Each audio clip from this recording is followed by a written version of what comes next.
susceptible to diseases. And so we're excited to have Marion here. So Marion, you should be a co-host so you can share your screen. Thank you so much, Ron. And it's great to see you guys here this evening. As Ron said, most fruit trees in our area have lost all the fruits. And in northern Utah, it's the same case. So I don't know of anyone that has a lot of fruits on their trees, but there can be some diseases that can affect them. So I'm going to talk about three: corinium blight, um, cankers or gummoses, and powdery mildew. But before I get into that, I just want to make sure we're on the same page in terms of plant diseases and what causes them. So just very briefly, there's four main causes of plant diseases. So we got fungi and bacteria, and those two are in bold because what I'm going to talk about are represented by these organisms. But then viruses can cause disease as well as nematodes. So on the right, this is a drawing of a plant cell, and then within it, we've got the um, bacteria here in the top left, on the lower left of representing a fungus. Nematodes are much larger, and then viruses are super, super tiny. So all of those can spread from plant to plant, so meaning they are infectious. And other causes of diseases are considered abiotic. So non-living factors can cause disease as well in plants because it just prevents the normal behavior and growth of a plant. So things like frost damage, misapplication of herbicide or other chemicals, salts, etc.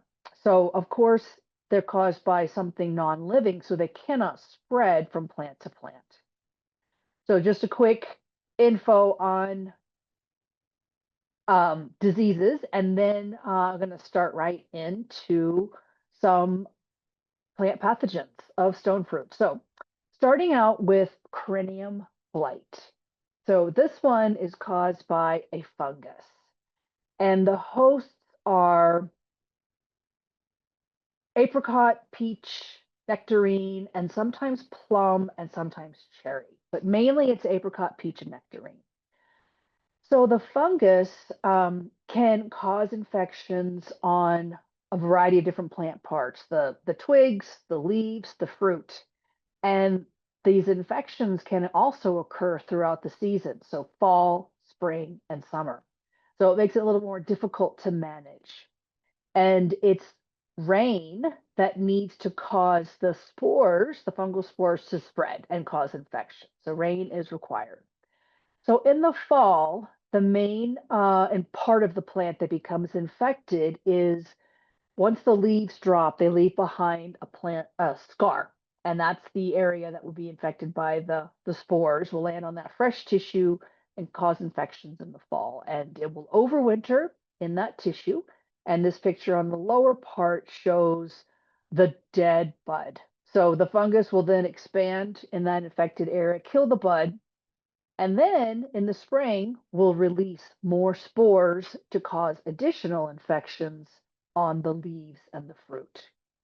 So in this case, we're looking at some brand new leaf infections where it's just a tiny little purplish spot, and it may spread a little bit in size, but not too big because the plant has the ability to wall off or stop the spread of that infection in the leaf. And so the center part of that infected area drops out. And when it's really bad, you can get a lot of holes in the leaves. So this particular disease, corinium, also has a common name called shot hole. And this is the reason why, because it causes these holes in the leaves. The holes in the leaves and the infections on the leaves aren't really that big of an issue. It's more the fruit that becomes infected because in some cases it becomes inedible. So in the spring, the new infections on the fruit look like a little purple dot, kind of like I showed you on the leaves. But eventually that purple dot will turn more tan or brown. And shown on the far left is a peach.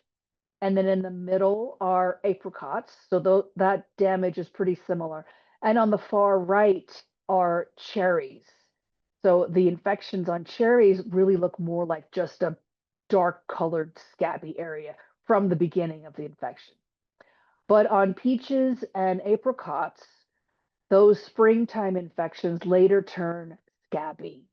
And these fruits, if they don't uh, um, become infected again later on, they're fine to eat. That scabby part can be peeled away or just scraped off. So this kind of fruit is okay to eat, not good to sell, but okay to eat. However, if the fruit becomes infected later in the season, once it's ripe, then the fruit's not edible. So these late summer infections happen when a heavy rainstorm may happen during that fruit ripening period. So the fruit starts to get a little softer, and then these infections cause these rotted pits or areas along the fruit. So you can see this progression of like I said, a season-long problem with this disease.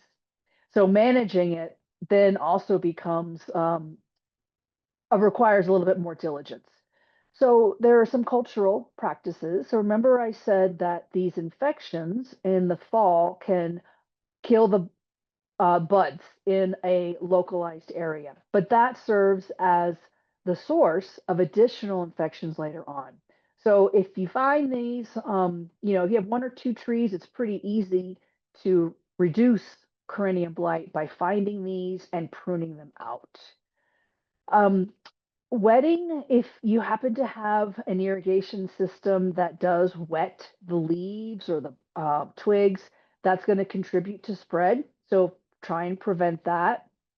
And then any fruit that's infected and falls to the ground will contribute to the following year's problems.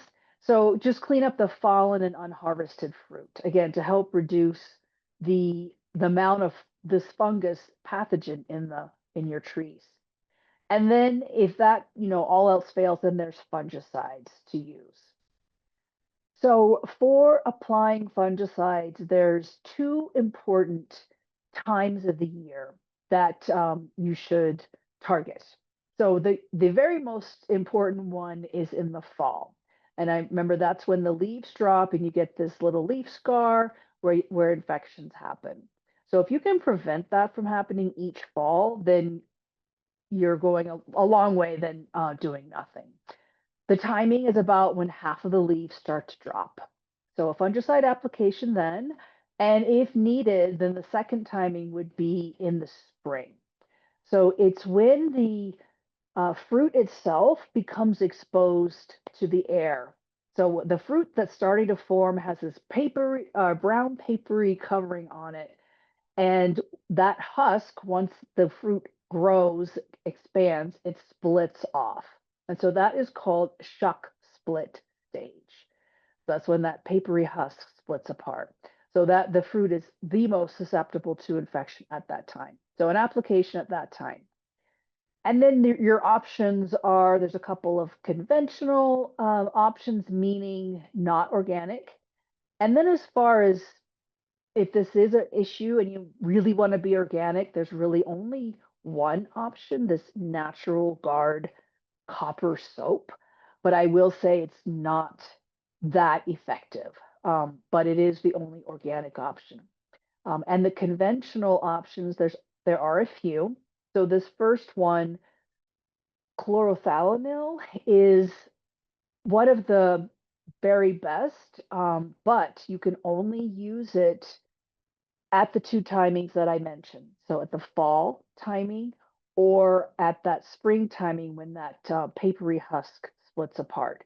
If an application needs to be applied in the summer, if you guys get a heavy rainstorm and you're worried about your ripening fruit, then you would need to select one of the other two options that I have here or the copper soap.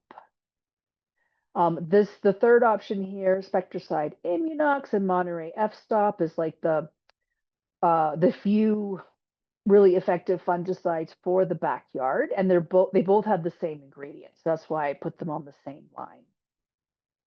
So that is Corinium, and I'll move to the next one, which first I'm going to mention this term gummosis. So if anyone is on here and grows apricots or peaches or plums even, you are probably very familiar with one of these themes. So gummosis is just a general term of this oozing of sap from the bark. And the sap can ooze from the trees for a variety of different reasons. So here I have I've written wounds or natural openings. Sap could just, come out during the springtime when the sap starts flowing, but borers or disease can also cause the sap to flow. So, for example, borers, we're not talking about insects, but I did want to mention a picture of this. If you see gumming, you don't automatically suspect borers. Um, if it's borers, the gumming will be kind of this like a tube of toothpaste coming out of each little entry hole from the bore. So that's one thing to look at. The gum itself will be more of a light tan color, so won't be super dark. And you would also, of course, want to look for, you suspect borers, you'd want to look for the exit holes. So they'll usually be smallish purple and perfectly round. And finally, you might look also for the boring frass, which is their excrement. So that would be your clues for borers if you're seeing gummosis. And then, as I mentioned, these stone fruit trees can ooze gum due to a variety of different abiotic or environmental conditions. So weather on the far left, this was actually a weather caused some little frost cracks uh, happened here, and I looked at the tissue underneath this oozing on the far left, and the tissue was nice and cream colored and healthy. So that was just some abiotic gumming, but you can see the gumming is kind of clearish in color. And then on the top middle is just an old wound that had a big ball of amber gum, but didn't spread at all, and it was done. So that was a wound there. And then on the bottom, overcropping of your trees can lead to problems down the road. Not only are the fruits going to be small, the branches may break, but that type of stress on the tree can lead to this gummosis the following season. So those are some examples of what can cause gumming, but really we're talking about diseases. So I want to mention cankers. So this tree in the video is an apricot tree. It's dead or dying, and I wanted to figure out why. So there was a little bit of gumming going on at the base of the tree, but I took my pruners and I went up the tree and I'm like hacking away at the bark because I want to see the color of the tissue under the bark itself. And I'm seeing that the coloration is brown, and what that tells me that this is a pathogen or a disease killing the outer bark and then the inner bark. So preventing any flow of nutrients up and down the tree. And there I've kind of highlighted that brown margin of where the death has occurred. So what that is showing is a canker. So a canker is just a localized area, death of the bark, and the outer bark and inner bark. So there are two types of cankers that we could see on our stone fruit trees. And one of them is called Cytospora canker. And it actually has a huge host range, but for our stone fruit trees, it's really common on peach, nectarine, and apricot. And then the other type of canker is, let me back up. The Cytospora canker is caused by a fungus. So the other canker is caused by a bacteria, and its just general name is called bacterial canker. This is more specific to sweet cherry, but it can also affect apricot and plum. So they're both a canker, meaning that they kill, again, a localized area of the outer bark and inner bark, and the tissue underneath is brown in color. So that first one, Cytospora, I mentioned it's very common on peach and apricot. It is considered opportunistic. So it needs a wound to cause infection. And the wound could be shown on the top left. It could be winter kill of the twig or buds. It could be a pruning cut on the lower left. In the middle, if you're familiar with sun scald, which is very common, and especially the later part of the winter, the bark heats up and then it gets killed by cold temperatures. So that could be a large wound area for infection. And then on the far right, even something as small as an animal scratching the bark can create an entry point for infection. And little tiny twigs can become infected, shown on the left, or even the main trunk of the tree can be infected. And typically, with the main trunk of the tree here on the right, what I see is that the branch junctions are narrow. And so there's a little bit of movement there, and that little bit of movement creates wounds, which then allows for entry for the fungus to cause infection. But it's the same no matter what part of the plant is infected, in that the tissue underneath the bark will be brown. So this is really the diagnostic tool that you would have to figure out if the gumming is caused by a fungus or a bacteria, is scrape the bark away and look at the tissue underneath. So this on the left is where I've scraped the bark from this twig from the prior picture. You see the brown area is death from the fungus. And then on the right, all these areas of brown I've exposed is from the fungus. All right, so bacterial canker is causes similar looking damage, but it causes infection under different settings. So it needs cool and wet conditions. So typically we see new bacterial canker infections in the spring when it's wet and cool. And it doesn't necessarily need those wounds that I mentioned for Cytospora canker, but the wounds can cause or result in an easier infection, but it can enter through natural openings in the bark. So if you look at the bark on the right picture, you see these little lenticels, right? This brown colored dots. So those are natural openings. So that can be an area where this can cause infection. So the picture on the right and the lower left is small flower buds or shoots that have been infected, and that the death of the tissue is very localized. So it was a very small area of infection, versus the picture on the left top is almost half this cherry tree has been killed, I think because of a combination of probably poor pruning and just letting it spread within the tree. But a lot of the branches have been killed by bacterial canker on the left.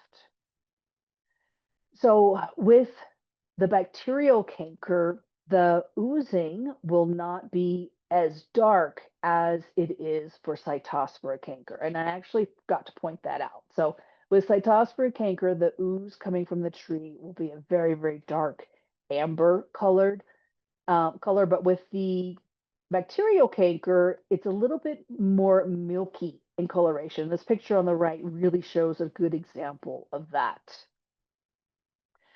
It over time, then it will become much darker. So it depends on when you're looking at the ooze of what you might expect to see. But again, for both of them, it's looking at the tissue underneath that ooze to really figure out what the cause is. So on the left is where I've exposed the tissue for a canker caused by bacterial canker. And on the right is from Cytospora canker. So the brown underneath the bacterial canker is very streaked, and not a solid color, whereas with cytosporid canker, it's solid brown and a really clear margin of the growth of the fungus against the healthy kind of cream colored tissue. So that's the difference between the two. As far as managing them, it's going to be the same for both. And the most important part with canker diseases, which can happen on a lot of different host plants, a lot of your ornamental plants as well, is prevention. And part of prevention, one of the biggest things is just keeping the plant healthy. So research has shown that plants that are under stress from a nutrient deficiency, and even, of course, drought stress, are much, much more susceptible to canker diseases, and especially micronutrients. So I'm sure you've all heard from Ron and others about getting your soil tests done to see if your trees have proper nutrition. And I often get asked, well, can I plant a peach tree where I just had a peach tree, or an apple tree where I just had an apple tree? And if the tree has, been in the same area for a long period of time, it is best to plant the same tree in a different area, or plant a different tree in the same area. So that way you just get this rotation of the soil, because certain um, microorganisms can build up that are not necessarily healthy to the tree. And that's a huge problem actually in commercial orchards. So don't plant in poor soils. The tree is weak, it's going to be more susceptible, so remove it. Wounding, so prevent wounding where possible, and I'll talk more about that. And then proper pruning. So a little bit about pruning is applicable for all areas of Idaho. Um, if you have any stone fruit tree, don't prune it over the winter. So when it's super cold, January, February, because that will make the tree more susceptible to cold injury, and cold injury causes a wound. So then in the spring, that early spring, that wound will be susceptible to infection. So there are the many fruit producers that actually wait till the last minute to do their pruning. Now, this grower here, he's pruning during bloom, which is fine, but the ideal time is just right when you start to see some green growth on the tree. And I know it's hard to wait to prune, but that really is the best recommendation. The other thing to keep in mind with pruning, just your I'm going to say dormant pruning, but this pre-bloom pruning, is to try and make good pruning cuts. So if you look at these three pictures, the stubs on each of these pictures is associated with cytosporid canker. That's where the infection came in. And so pruning by leaving stubs or pruning in wet weather will only exacerbate the problem and create more infection. And then finally, to prevent wounding, you can consider doing a white wrap around the tree, and that's going to prevent that sun scald from happening along the bark, which often, again, I'll see infections happening, right there on the main trunk, and it's from the wound from sun scald. And then finally, pruning out the existing cankers is a really important management tool to reduce future infections. So if you look at this picture on the left, all this oozing area, that's the canker there. So we want to prune that out, and we'll just pretend this brown rectangle is a branch. So if we make our pruning cut there, we may assume, well, there's no ooze below, so I'm probably getting it all out. I'm probably good. But this is what I most often see, is that, in fact, the fungus has actually grown far beyond that area of ooze. And so if I made a pruning cut right there, I'm actually leaving the fungus in the tree, and it's going to continue growing. So um, just one thing to keep in mind. If you're going to do pruning to remove cankers, just make sure you get it all. So just a quick summary there. Tree health is important, proper pruning, prevent wounding, and then remove infested branches. And fortunately, there are no fungicides. There's no real cure. So just to finish up, powdery mildew is the third example. And powdery mildew is unique. There's tons of species of fungi that cause powdery mildew, but most species are specific to their host. So, for example, cherries can get powdery mildew, and that's one species of fungus. But also peach can get powdery mildew, and that's another species. So they don't infect each other. So cherry powdery mildew can get on sweet and tart cherry. And then there's peach powdery mildew, which is a little bit interesting. It can be on peach and nectarine, but also dozens and dozens of varieties and species of roses. So if you have roses nearby, your peaches, then you can get cross infection between those two. So they overwinter on fallen leaves, both of these do.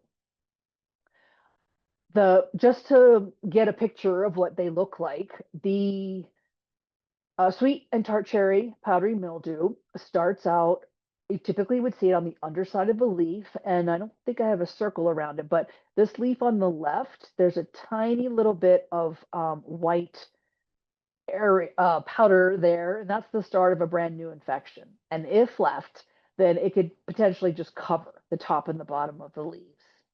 And this, if left, will reduce the vigor of the tree significantly. Sometimes the fruit can be infected as well. It will still be edible, but it just won't ripen up so well, and may not taste as sweet. So I'm almost done here. So peach powdery mildew. Now this is different because if you look at the underside of this leaf, it's kind of a little it looks weird. It's a little mottled, like yellowish, greenish, but there's no real powder or visible powdery mildew on the underside of this leaf. So with peach powdery mildew, only when it becomes very, very bad will you actually see that typical powdery mildew on the leaves. Mostly you would just see the leaves kind of crinkled on the edges and just not growing very well. However, the fruit can become infected. And this is where it's really an issue for peach powdery mildew is on the fruit. And there you do see a lot of that powdery covering. I do want to just comment that there is another powdery mildew, and that's apple powdery mildew. It gets on apple, crabapple, etc. That can infect just the fruit. So the picture on the right is called rusty spot. So this peach on the top left has powdery mildew, peach powdery mildew, that white powder. And then on the right, it also has the apple powdery mildew, this rusty spot. And as the fruit ages, it can split apart, become the fuzz gets removed, and may not be even edible. So to manage powdery mildew, I mentioned it overwinters on the leaves. And so if those leaves can be raked or mowed or removed, that will help improve the airflow between trees and within the tree. And if you're dealing with peach powdery mildew, it's the roses that are contributing. But of course, I'm sure we love our roses if you have them. So that's going to be a hard decision. But if necessary, a fungicide application may be needed.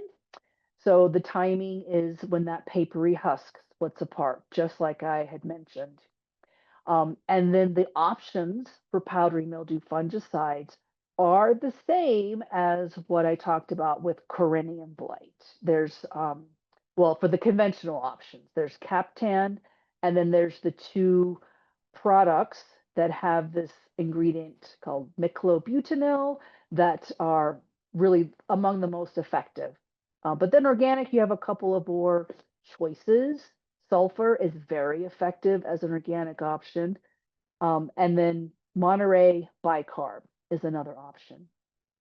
So I just have a couple of slides that I want you to see if you can tell me what this is. So this is a leaf of a peach tree. Yes, that is cranium. Okay, good. Um, so how about this? We've got a cherry tree on the left and a peach on the right. These are both likely cankers because that and angomosis, that the gumming is kind of this very dark amber color on the right. So on the right is Cytospora canker, and on the left is possibly bacterial canker because it's a sweet cherry. So here's the last one on this poor peach fruit. So on this fruit is, as Ron put in, it's corinium blight or shockholm, and these are late season infections on the fruit. So this fruit is not edible. All right, so there I will end. Ron is a great, he knows everything for your area, but I did want to provide my email and number in case any of you guys wanted some other information. So thanks, Ron. Yeah, thanks, Marion. Marion is a great resource if you want to send questions to her. But if I don't know the question answer to it, especially on these stone fruits and whatnot, I'll send them to. Hey, what does this really look like? And so it gives me some confidence to have Marion back there behind me to correct me or let me know what's going on. Anyway. Yeah, I actually, Ron, was wondering like how many stone fruits are can really be grown there. You did kind of mention them, but So we're talking Eastern Idaho. Nectarines are probably not going to make it, and most of your sweet cherries. We have people that try and sweet cherries all the time, and after a few years, they usually give up the ghost. So okay. sweet cherries are quite marginal. You get down into Pocatello area, down closer towards Preston and whatnot, then your nectarines and sweet cherries might make it. Up here in the northern upper Snake River Valley, we're looking at plums, apricots. 1 year out of every three is lucky. And then peaches, if you've got the hardy peaches, they'll do okay, but they do better in protected spots. And if you have a year like this, I'm not sure. So I've got some questions for you, Marion. If we don't have any, and we've got some questions in the chat too while Lena brings those up. Well, I think the only one that we've kind of didn't answer all the way was Morgan asking which of these diseases would be fatal to your tree. That's a good question. So the canker diseases, if left, can be fatal because they'll spread from branch to branch. They typically will kill just one branch of the tree. So you can have one branch die, the next branch die, the next one. So eventually the tree will be killed. So it will be a slow process.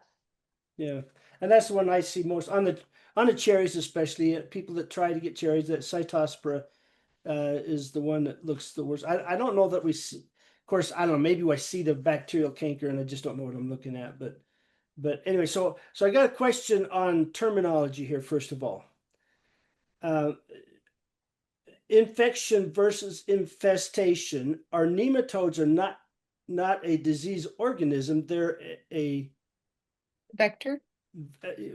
So I guess my question, terminology thing, if it's nematodes, is it really an infection or is it an infestation? Oh, okay. Hmm. Because if it's insects, it's an infestation. If Right. it's a disease, it's an infection. And so I was just curious. Oh, now that's a good question. Um,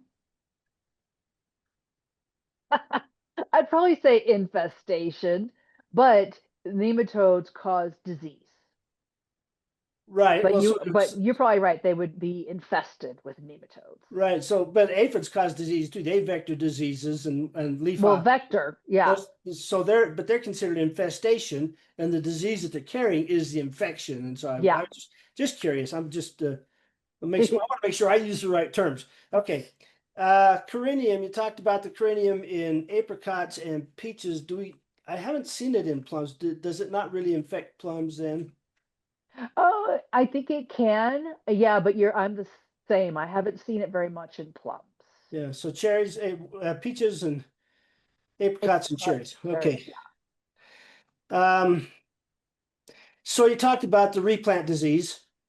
Mm, If they've had a tree there and they decide, well, I guess I can go for a little while and then plant something, how long does it take for that replant disease to not be affected? I realize in apples you have certain root stocks that will kind of not be susceptible to replant disease. But how long would you need to wait if you decide, I really want to have a fruit tree there? yeah. So it depends. Everything is it depends. But if the tree was kind of removed and wasn't killed by anything, then I would just wait a couple of years or 1 year. If the tree ended up being killed by some kind of disease, you might have to wait, i.e., like plant some perennials or something else for up to 5 years. Yeah. Okay. So, yeah, So now you all learned where I learned that word. It depends. yeah. Hey, Ron. I know there's never On, like a straightforward Yeah. answer. Go ahead, Reed. so, hey, yeah, on your infestation and infection, both infestations and infections can cause or result in a disease later on. Yes, if the infestation is carrying a disease or weakens the tree to a point where it's susceptible to a disease, that's true. Yes. Well, even an infestation like nematodes, whether or not they're carrying and vectoring something, they can still, that insect infestation can later be called a disease. I don't know that I would agree with that. Like I, insects causing, Like the stubby root, not nematode. yeah, So the disease is the stubby root.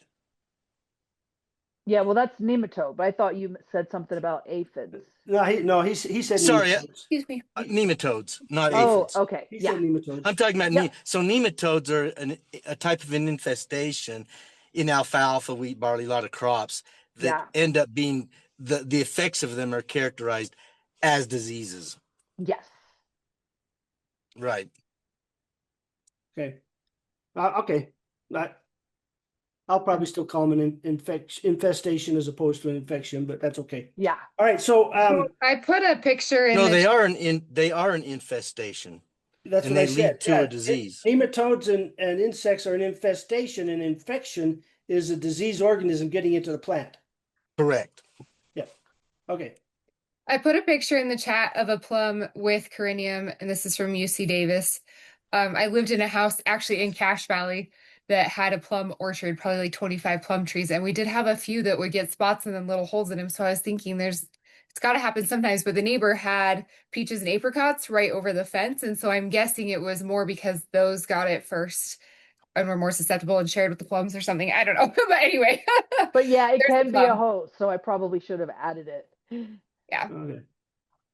Okay. So it does say that they tend to get more of those like raised ridge scar looking bumps rather than the dots like the peaches and apricots do. Okay, thank Anyway, you. to answer that question. Okay. And then I have one more. I think only one more. We'll see. And this has to do with this year's weather.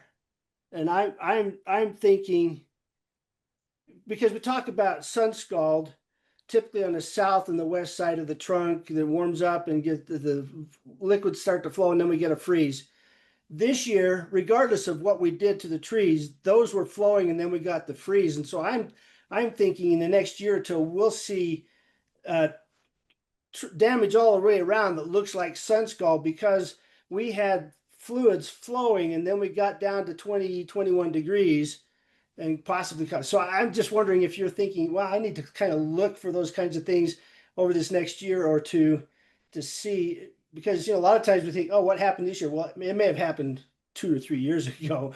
So Exactly. Yeah, I'm actually not sure. But you're right. There could be things that weird things we see dieback, etc., with trees a year or two from now that we can point back to this yeah, spring, which has happened in the past where there was, say, a very severe cold snap in the fall where right, it's warm and then cold, but then we don't see dieback for a whole another, not that spring, but the next spring. right, So could right. be. And yeah, so the in my I'm not a plant physiologist, but uh, what happens the roots are still able to take water up through and translocate through the xylem, but in those freezes, those weather environmental situations, the phloem has been damaged. And so we're not getting photosynthates down to the roots to feed the roots. And so gradually the roots die as opposed to some sort of all of a sudden it disappears. And so that's just my thought process as we see what's happening here. Yeah. Trying to share this picture from Kim Bigger, but I don't think it's working. I was able to blow it up. Okay. From Kim Adams. Yeah. Yeah, so it just looks to me like an old wound that is healing over nicely. It doesn't really look like any disease issue to worry Looks about. like somebody was mowing under the tree and caught the branch and tore it off. Maybe, yeah, there was like a long scar, but So, then you can see like, it's kind of healing. right, it's healing around it, but something tore that branch off. There's a little branch or something right there, maybe that tore off or something. It just Yeah, yeah. So I think that's okay, Kim. We had someone ask about peach borers and what to do to treat them in apricots. So peach borers at the base of the tree or up higher is the question for Tisha.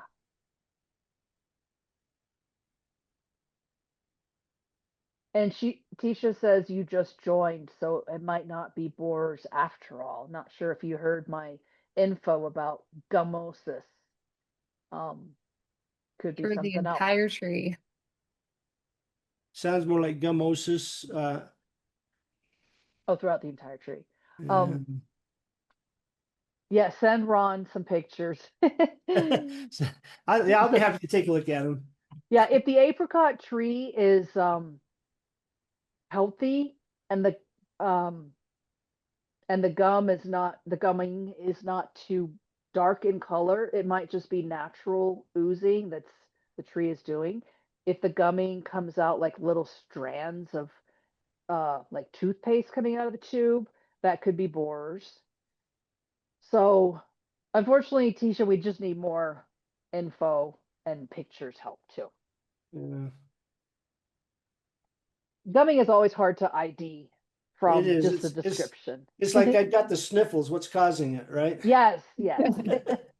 One person asked a question, Lena, about using bark mulch, and I just want to say that it would not contribute to these diseases that I mentioned. So bark mulch is fine to use, or wood chips. Just don't bury it too deep, right? Yeah, exactly. Don't bury the trunk. Well, you can keep the barks away from the bark. You can actually bury the roots fairly deep because you get a lot of oxygen move through those. As long as it's not sawdust, it's the coarse bark chips or wood chips, then that's fine.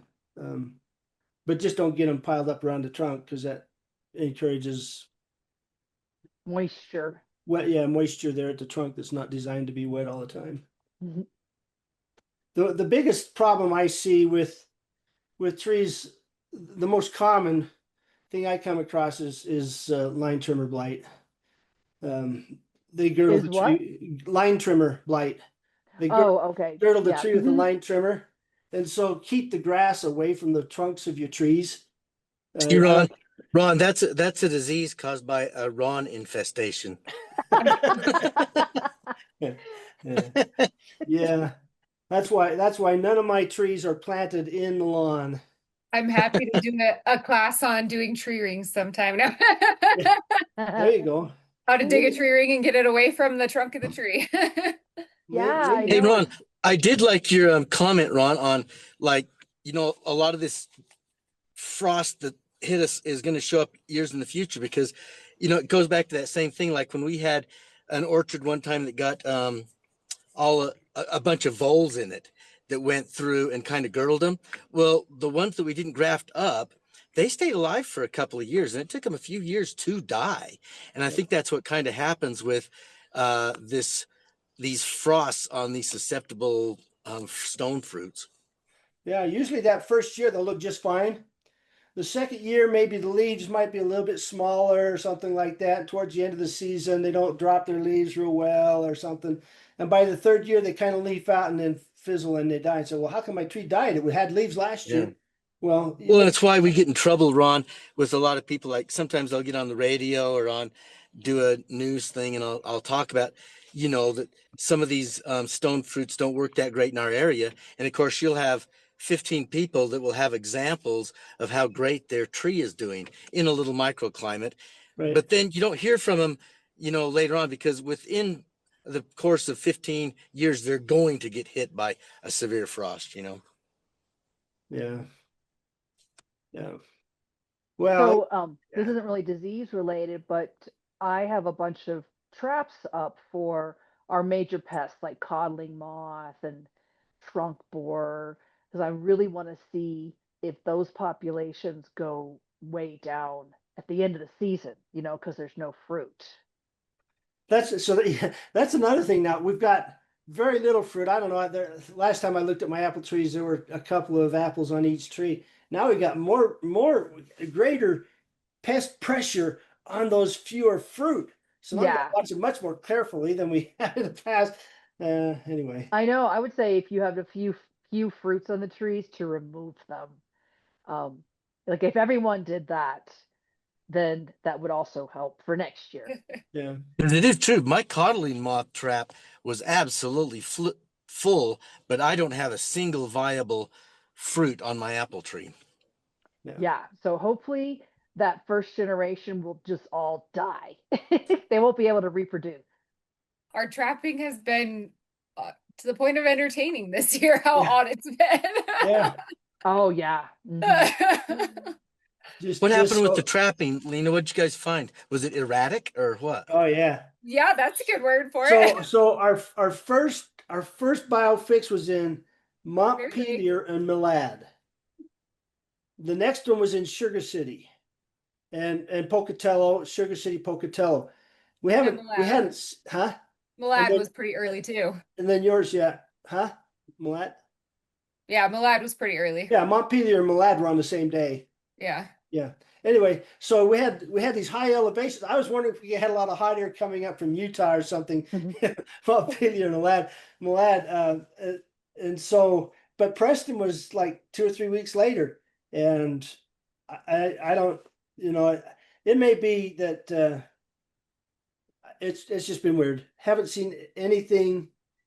Well, no, Jared did get some there in Manan and kind of in the Rigby area, Yukon area, but again, there's no fruit for him to feed on, so hopefully it will. We did finally get one in American Falls last week as well. Oh, Oh, he it took sent. that long in American Falls. Wow.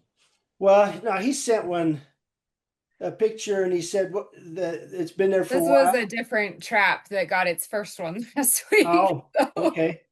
Well, we had those warm days, and we had really cold days, and then we yeah. had warm days, and then we had really cold days. Uh, I don't know. It's weird. We'll see. Does since you're in the diagnostics area, Marion, if if they if the insects come out of their pupa, I know they're cold blooded, but if it gets that much of a hard cold freeze, will that kill some of those off too, or do you know? Oh, I'm sure it killed some of them off for sure. But those that hadn't started coming out yet were still probably protected. Right. I think what the main insect I've seen that was impacted were grasshoppers, because there was a huge hatch of eggs during the warm spell. Then we had the freezes, and I haven't really seen any grasshoppers. I I'm sure have they're around, but me personally, I haven't. I usually see them out in my garden because I haven't spent as much time in my garden this year, but I usually see them out in my garden by now, and I haven't seen a single one. Yeah, See, and so we'll I'm just have to seeing hope. tons, and I don't usually have grasshoppers that much at my house, but they are all really little baby ones Oh, still. so you are seeing them. Yeah. Mhm. So maybe it's either another species that's emerging a little later, or just kind of that They are cycle. like the really bright green, but I don't know if that's just Oh, because they're not mature or if that's a species difference or what. But yeah. Okay. yeah, that really Anyway. bright green with green eyes. All right. Something is eating my hostas and iris. Can you explain what you mean by eating, Victoria? Pictures? Pictures. It Is it could be eating? grasshoppers. Is it eating on the edge, like it's notching the margin of the leaves, or is it Yep, feeding in chewing the the middle of the edges. leaf, or is it kind of a piercing, sucking, causing them chewing the edges? So chewing the edges, typically we're looking at one of two insects, and most common in the gardens would be some root weevil, an adult weevil that kind of notches the edges, like takes little bites out and they kind of feed, and then they feed on the edges. Another possibility is a leaf cutter bee type insect, but I don't know that they would feed on the hostas all that much. And they usually have leaf cutters are more agricultural bees. Anyway, and what do you think, Marion? Well, whenever I hear hostas and feeding, I think of slugs and snails. But then iris, and that one I'm not sure about. It could be something different on the two. But yeah, like But Lena said, it's hard to tell without pictures. do slugs and snails feed on the edge like that, scallop the edges, or they're more of a feeding on the Mm, leaf blade, right? uh, yeah, I don't know. Okay. Well, the edges. Oh, the hostas and the irises are next to each other. Maybe you just got some really hungry root weevils. Mhm. Something. Yeah. Okay. Let's see. Did we miss anybody's questions, Lena? Are we pretty I well? don't think so. I did post some pictures I took this week in there too, just in case people wanted to see what the bindweed cotyledons look like. I had one pop up in one of my pots, and I thought, oh, it's a good opportunity to identify.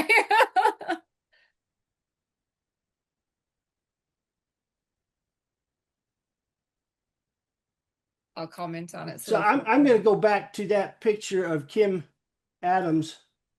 The the first first one she picture sent, or the second one? the first one. Okay.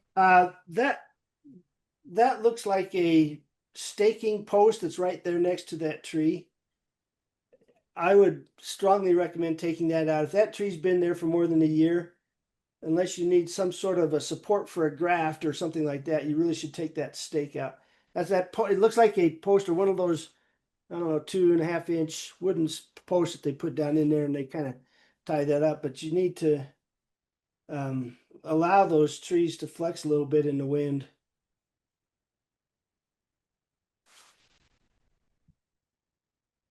I'm ignoring the damage that she was looking at. I was looking at the post behind it. I was seeing something she wasn't showing me. Okay, what else? Got something else.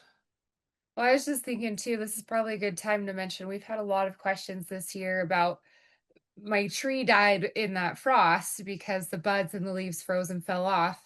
And it's taking them a minute to come back from it.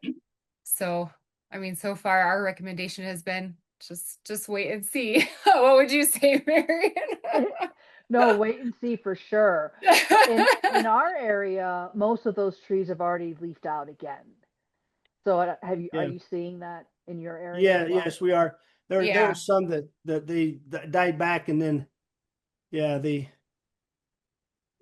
come back just fine. There's this Mhm. question about bindweed. I'm going to post a picture here if I can. Copy image. The bindweed cotyledon is very identifiable. So that's a picture. I just posted a picture of the bindweed. It's kind of the squarish one. You look at this picture, the squarish one that's down there at the bottom. The seed leaves that come out, they're kind of almost square, rounded corners, but really square looking. That's your bindweed cotyledon. That's your Yeah, only that picture, chance to that get the picture that whole Lena dang posted. plant out. Yeah, that picture that Lena posted, that's a bindweed too. Yes, those are the bindweed cotyledons. And so if you can recognize them at that point, if you can get them within, I think it someplace I read or read that takes about 21 days for a bindweed plant to become perennialized. And so if you can get that pulled up when that's small, you learn to recognize those cotyledons and pull those plants up. I haven't seen very many other plants that look really close to that. I mean, there are some that kind of have two There's, lobes I on mean, them. like the morning glory and butterfly peas that are in the same family look very similar, but Well, yeah, okay, they would. because they're cousins. Yeah. So anyway,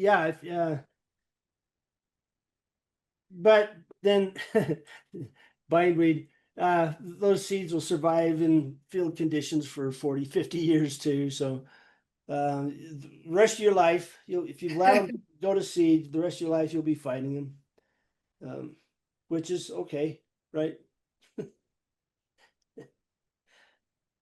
Even though we had those bad frosts, because we had such a warm winter, at my house, the weeds have been so bad. I think all those seeds survived. Yeah. Yes. We've already Sounds had like drought problems here too, so our lawns and things are not out competing the weeds either. I okay. think some of those, like the cheatgrass and whatnot, that if they were starting to bloom and they got hit by a hard freeze, I think some of those flowers actually didn't survive, but the plants are surviving and sending up another set of flowers, and so we're still getting plenty of seed off from the plants, but Yeah. The yeah, cheatgrass has been very bad in my neck of the woods this year. And the thing I noticed was this week they all went to flower to seed, almost ready to drop seeds, and everybody sprayed them yesterday on Memorial Day. Some of Little those will bit still be viable, won't they? That's right. Oh, yeah. yeah, Mhm. a little bit behind schedule there. That's right. Don't wait. Mhm. So yeah, so they'll be dealing with the seeds for the next few years. Yeah. Well, okay. That's been a great home garden tips lesson. I really appreciate it, Marion. I appreciate your expertise and your willingness to share with us up with your northern neighbors here.